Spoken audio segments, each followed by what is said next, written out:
Vandag wys ek julle hoe om 'n Bob Johnny te maak. Echt Suid-Afrikaans, my gunsteling cocktail.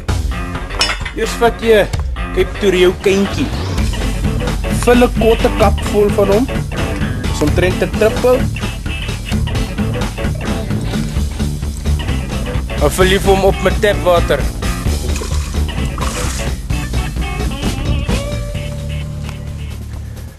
Nou gee jy hom 'n spin in die microwave. Net een draai.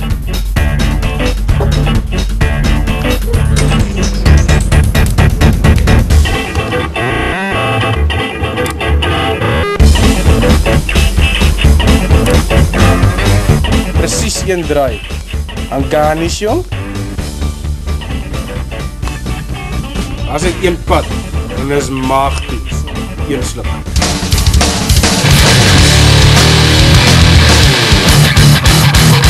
Bob Johnny.